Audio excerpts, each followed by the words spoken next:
The upgrade that everybody is talking about lately is shorter cranks. But is this upgrade absolutely necessary? GMB Tech, the biggest YouTubers, and even the best pro riders all seem to think so. Oh, wow. Oh, down. Rich definitely has a bigger inseam than me. But will the rest of us average riders really benefit from this upgrade? Or are we better off just sticking with our stock cranks? Well, in today's video, we're swapping out these 175 mil cranks for these fancy 5 dev cranks that are 165 millimeters long. And this isn't a sponsored video, so you guys can expect a completely unfiltered, no nonsense review on these 165 mil cranks, including who might not want to buy a set of 5 dev cranks. They are going to look amazing though. But why do cranks matter so much? Your crank set is comprised of those 2 crank arms connected with that spindle, that chain ring, and that chain. And when you push down on your pedals, that's what's providing power back to that cassette and ultimately that rear wheel propelling you forward. Now, the length of the crank usually depends on the size of your bike. So if you have a really small bike like my daughter's Roscoe 20 right down here, the crank arm is going to be much smaller than a larger bike. You can see the size on the back side of the crank arm right there. And this one is 127 mils. And it kind of makes sense that a small bike like that would have small cranks. But the problem that you run into is that when bikes go up in size, you start running into bikes like this size medium Kona Kahuna right here, and this size large Trek Fuel EX, 2 very different size bikes for very different size riders, but they still have 170 mil cranks spec'd on both of those bikes. Now, I did a poll on my YouTube channel and 77% of you guys said you're totally okay with your stock cranks that come on your bike, even though most of them are 170 millimeters like that, regardless of the size of the bike you guys have. But my Polygon Colossus N9 right here came with 175 mil cranks, which is absolutely ridiculous for an enduro bike like this. And actually, it's kind of ridiculous for any bike these days. But before we swap out to these 5 dev 165 mil cranks that look beautiful, but cost way too much money, we need to take this bike out on a ride in its stock configuration with those long 175 mil cranks to see how it's performing, because we're gonna do some back-to-back tests. I got at least like 3 different tests in mind to test out how these cranks are riding, and then when I swap it out, to be able to get a good feel for how that actually changed the way this bike rides, and ultimately be able to tell you guys if it's worth it for average riders like us to spend all that money on this upgrade. All right, so we got 3 tests, the first of which is gonna be a flat road sprint. Now, these longer cranks should be able to generate quite a bit more power, so I'm gonna set up a little area between these trees right here and sprint with these cranks, see how fast I get from point A to point B, the top speed I get up to, and then we'll match those stats to the 165 mil cranks when I throw those on. Starting right here at this curb, both times. Ready, set, go. Come on.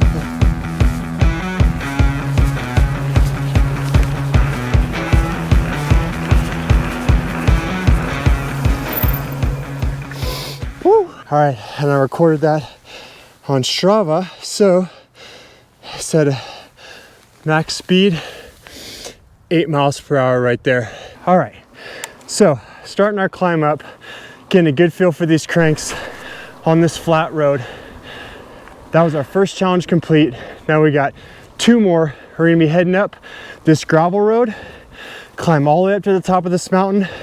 We're gonna find a nice challenging little rock garden section, see how these long cranks do with pedal strikes, and then after we get to the top, we're gonna bomb back down and get a good feel for these long cranks and how they feel smashing back downhill. All right, coming onto our gravel road here, getting this fire road climb on the way up, seeing how these cranks feel. Now, of course, this is the way I've been riding this bike with these long cranks, so it feels normal to me now, but it'll be interesting to see what it feels like when I swap out to 165 mil cranks and do these same exact laps. All right, so most of the way up this mountain right now, 175 mil cranks, providing a good amount of leverage. I felt no need to shift into that biggest cog so far. Still got one more shift I could give, but making it up this with no problem right now. Here goes the most challenging part of this climb that I doubt I'm gonna be able to make it up. Pedal Catcher City. Just all sorts of rocks looking to snag your pedals. And it just gets steeper and gnarlier and harder to make it up. Let's see if I can even make it up this initial section without smacking a pedal. Come on, get it. Oh, got it. Yeah, made that. Now let's keep it going. Come on. Oh, shoot. Whole damn foot hit the rock. Ah. All right, one more attempt right there. I'm not gonna call that a pedal strike. That was a foot hitting the side of a rock. All right, come on, Jared. You got this. Get it. Yeah. All right. Okay, let's talk about it.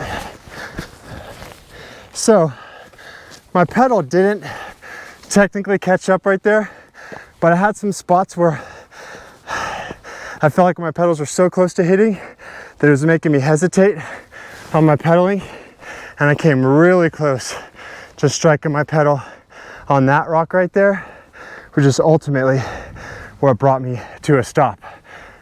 But I made it up to the top of the mountain up here, pedal strike free, so maybe I don't need shorter cranks, but now it's time to bomb back downhill and see how these long cranks feel on that high-speed descent.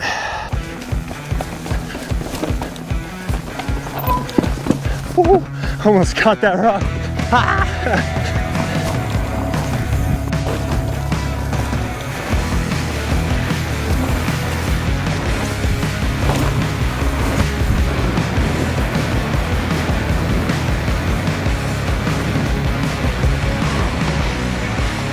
All right, let's get back to the house. All right, back in the garage, ready to swap these cranks out, but I gotta be completely transparent with you guys. This is probably the worst possible way that you can swap out your cranks if you're simply trying to get a shorter size. And there are some people that I actually would not recommend 5-dev cranks for. Let me explain. So reason number one is just the cost of this. So overall, let me pull up my notes here real quick. For the cost of these cranks, even after trying to find, some sales, I found a little bit of a discount. I'll throw a link in the description below for Worldwide Cyclery that was offering a discount on these cranks. But even after a discount, this crank set right here cost $440. I had to buy the chain ring right here that cost an additional $49, plus I had to buy a SRAM dub bottom bracket and the tools required to be able to swap out my bottom bracket, because my Shimano bottom bracket that's on here will not fit the spindle that come on these 5-dev cranks. And most aftermarket cranks, they're gonna have a larger diameter spindle that are not gonna fit in your Shimano crank set. So the biggest reason why I would recommend not upgrading to a set of 5-dev cranks is that overall cost. And then talking about switching out the bottom bracket, just the overall complexity. See, I'm not a professional mechanic, and I'm sure there's a lot of you guys out there like, Jared, switching out your bottom bracket, not that big of a deal. It's a threaded bottom bracket, not gonna be that hard, but I've never swapped out a bottom bracket before. I've never really felt the need to upgrade my cranks, so this is gonna be a first for me. And searching online, I found a set of Shimano XT cranks at 165 that I could have got for $150. So spent, you know, whatever it was, like let's just say, you know, $500 on all this stuff right here to be able to do this crank upgrade, when I could have just spent $150, gotten shorter cranks, Shimano XT, that work just fine. But I do think these cranks are gonna look badass on this bike with all these chrome accents that I got on this thing. So I'm pretty excited actually for this upgrade. So without further ado, let's get this upgrade started.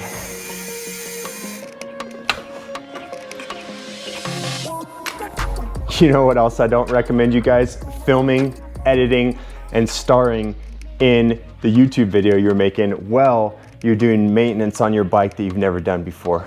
We'll see how fucked up this gets.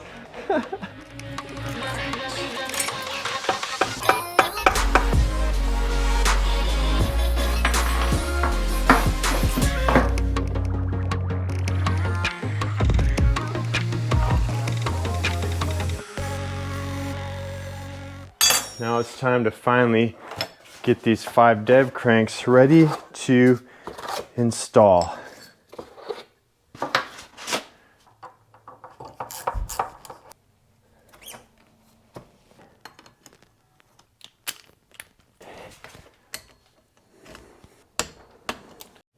All right, now we just got a couple washers, a little bit of grease, get these pedals back on there, and we're ready to ride, people. But first, we gotta take a minute to look at this bike. Oh man, those cranks are just bringing this whole thing together with those chrome i9 hubs I got on there. That Trail 1 Rockville stem I got right there. Those chrome cranks. Oh yeah. Get this camera set back up, start with that flat road test, and then we'll see when we get back up on the trails. These trails can get a little bit muddy when it's raining, but maybe it'll be hero dirt. So I wanted to get a close-up shot right there of me taking off with this GoPro Hero 11 Mini on my chest mount, but this piece of crap has just been, look, it's not even powering on right now, or it does that, just powers itself back off, and I just can't get this freaking thing to work. Piece of crap. So that's why I'm so far away from the camera right now, taking off on this flat road sprint. Go. Maybe feels a little bit harder to pedal.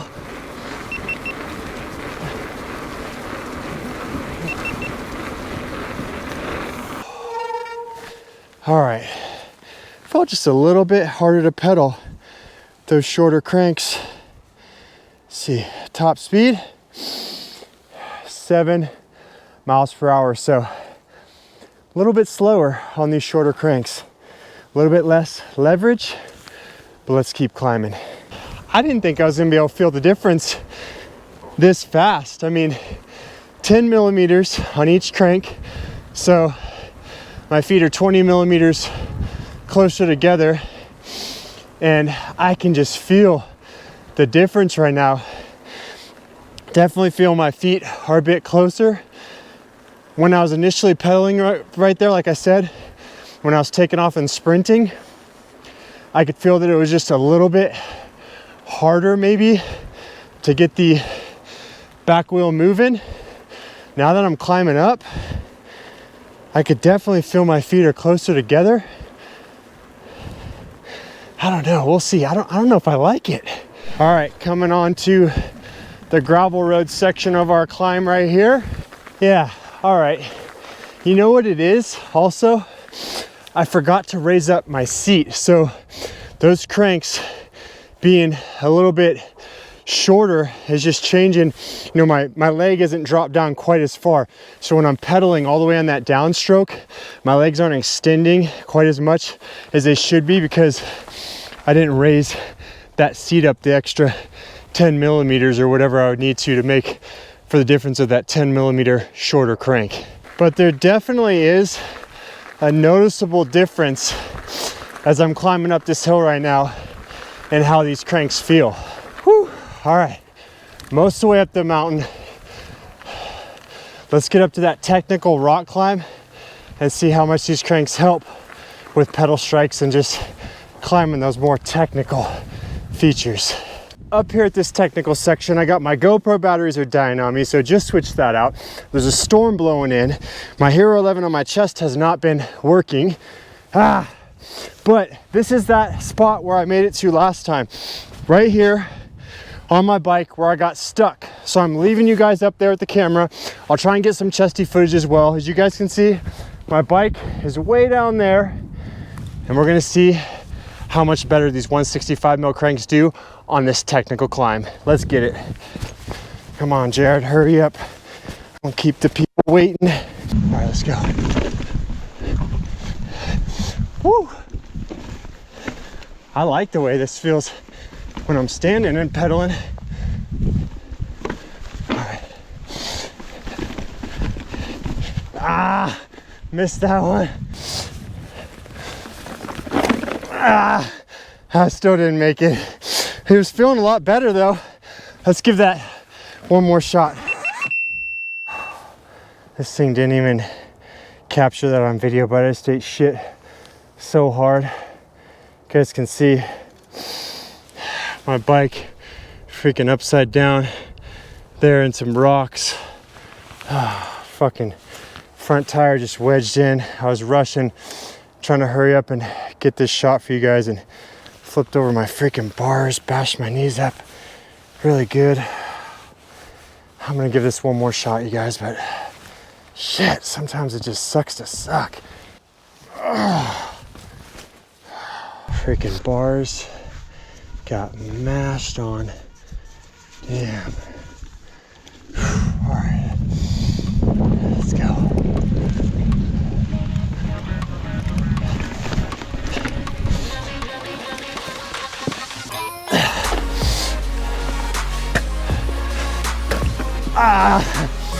Not happening. All right, enough of that. Time to start bombing back downhill. Sorry I couldn't get that climb. Shit. Live to see another day, right? All right, let's see if my freaking GoPro 11 mini will actually stay turned on. GoPro Hero 11 just took a shit on me, so in a last ditch effort to try and get any sort of footage on this trail, I'm gonna strap this one to my chest, this GoPro Hero 9. The wind noise reduction might not be quite as good, but let's try and get something. Camera angle may not be set up that good either.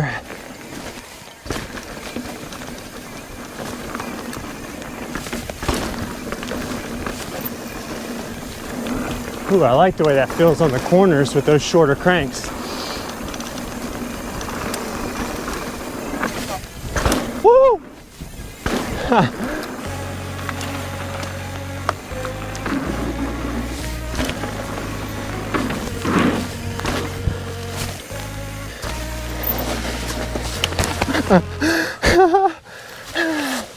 So, was it worth it? Could I feel the difference? Did I just absolutely waste my money doing this upgrade? Could I feel the difference? Absolutely. Right from the start, as I was doing that flat road sprint, I could feel the difference on those shorter cranks. And at first, like, I didn't really like the way it felt. It felt just a little bit harder to get up to speed. And then as I was doing that flat speed test, you can see I didn't get quite as high of speed. So, you know, a mile per hour difference right there. Now, some of that could have just been me not giving the right amount of output right there. And then as I continued to climb up, what's up, Cam? Hold on, you guys. Got to help my kid out real quick. The other game won't work. These games like. Why don't you have a shirt on, dude? Is it working? All right, it's working. All right, there you go. But it has to load. Yeah, it's gonna load. It's gotta be patient. Learn some patience, kid, and go put a dang shirt on, you little hooligan. All right, so where was I at? All right, a mile per hour faster, so definitely a little bit faster on that flat road sprint. And then as I continued to climb up, I could absolutely feel the difference. Once again, didn't really like the way it felt, but I think part of that had to do with the fact that I didn't raise my seat post, so my saddle wasn't quite high enough and I wasn't able to get that full leg extension with those cranks being 10 millimeters shorter. Also, like I said, I was having to shift into that higher gear, a gear that I was not having to use before. When I did the climb before, I was able to stay in like one gear lower. Now this does have, you know, I did put the 32 tooth chain ring on here, so maybe I need to drop to a little bit smaller chain ring if I want that gearing to feel exactly the same. And then when I got up to those technical climbs, yeah, I could feel the difference. I definitely wasn't getting those pedal strikes, but it still couldn't, you know, it wasn't such a big difference. It didn't like all of a sudden just make me a better climber. I wasn't making it up that technical rock section. Although once again, you know, I was a little bit more winded from, you know, riding before, from doing the maintenance on the bike and then getting back out there, all the self-filming. I definitely could feel myself being just like a little bit more exhausted. So maybe that played into it. And then I had that crash that I didn't catch on camera right there, but man, freaking bashed my knee up. But anyways, so on the way uphill, I wouldn't say that, you know, it was that big of a difference. It wasn't anything that I say, oh, you have to try this out and it's a total game changer on the way you're gonna climb and then on the way you're gonna ride uphill. In fact, I maybe even didn't like it quite as much on the way uphill other than avoiding those rock strikes. But on the way downhill, this was an absolute game changer in the way this bike handled, the way I was able to whip my bike like around those corners and hitting those jumps. You see 10 millimeters difference on each side. You can definitely see the difference of that 10 millimeters, but then you combine that on both sides with your feet now being 20 millimeters closer and you could absolutely feel the difference. I liked the way it felt. I felt like my hips were just a little bit more squared off. I felt like I was able to put a little bit more power through the bike. I felt like I had a lot more control cornering, and cornering is kind of one of my weaknesses. I feel that it helped me corner a lot better as I was hitting jumps. I had a lot more control over this bike. Even though I got bucked on one jump, I kind of felt a lot more stable as I was controlling that bike back in the air and bringing it back down. So on the way downhill, definitely liked the way these shorter cranks felt. I think I'll get used to the way this bike climbs. So all in all, I'm happy with my purchase. Do I think it was a waste of money? Probably. Like I told you guys, there's a much cheaper way. You can just buy a smaller set of these XT cranks and not have to go through all the madness I went through swapping out the bottom bracket and everything. But that leaves me with one final question. What upgrade should I do next? Because these black pedals, I have to admit, I don't really like the way they look on there. Maybe I should switch out to a set of pedals that kind of match the cranks, or maybe that's going too far. Maybe I should go with some oil slick pedals to match those other little oil slick touches that I got on the bike right here. Do I need to go to a Mountain Bikes Anonymous class where I can deal with my upgrade addiction?